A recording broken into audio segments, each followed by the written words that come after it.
Lasting राहत नाही अशा केसमध्ये. तुम्ही जेवढा इव्हन टोन करणार ना फेसचा तेवढा तो लॉंग लास्टिंग राहतो आणि जेवढा लाईट करणार तेवढा तो कमी वेळ राहतो. 2-3 तास आरामात राहतो 3-4 लास्टिंग म्हणजे 8-9 तास असं लास्टिंग राहील. इकडे काय वाटतंय ना, तर तुम्हाला काय करायचंय तुमचंच तुम्हाला ऑब्झर्व करायचंय. सपोज याच्यामध्ये ट्रान्सपरंट तुम्ही ट्रान्झ्युलंट पावडर यूज करताय तर हे जास्त ट्रान्सपरंट दिसणार. हे थोडंसं इव्हन केलंय मी टोनला. ओके, याच्यावर ट्रान्सपरंट केलं तर ॲज इट इज दिसणार. तुम्ही कॉम्पॅक्ट इकडे यूज केलं तर मे बी ते सेम होईल दोन्ही. ठीक आहे, तर फुल कव्हरेज होणार.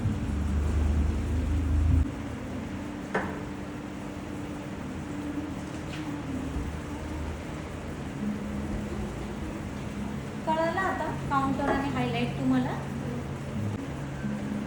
ओके,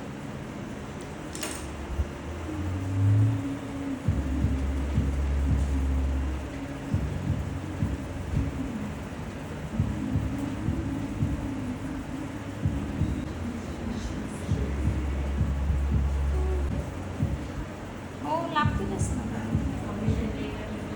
ॲट अ टाइम केलं आहे ना मी, एरवी नीड नाही आहे त्याची.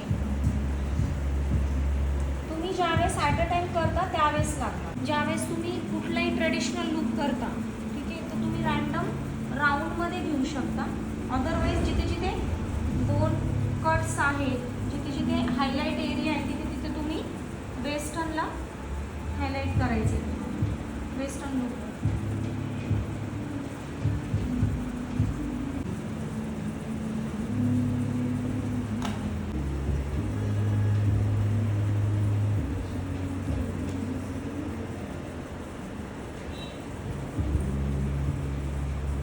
एखाद्या क्लायंटला खूप क्रीज पडत आहे. ओके, क्रीज पडत आहे आणि तुम्ही पावडर केलं ठीक आहे, पावडर केलं तरी पण क्रीज पडत आहे. त्याच्यामध्ये जर प्रॉडक्ट जाऊन बसलं तर क्रीज पडतात. तुम्हाला काय करायचं आहे, स्किन स्ट्रेच करायची, त्याच्यामधलं प्रॉडक्ट काढून टाकायचं आहे पूर्ण आणि त्याला लॉक करायचं. प्रॉपर ब्लेंडिंग करून द्यायची, लॉक होऊन जातं. लास्टिंग राहतं, काहीच होणार नाही. ठीक आहे, लिहून ठेवा इथे.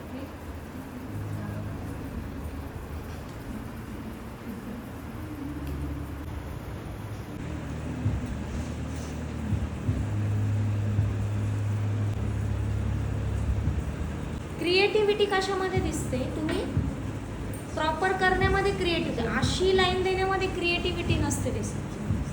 आलं लक्षात.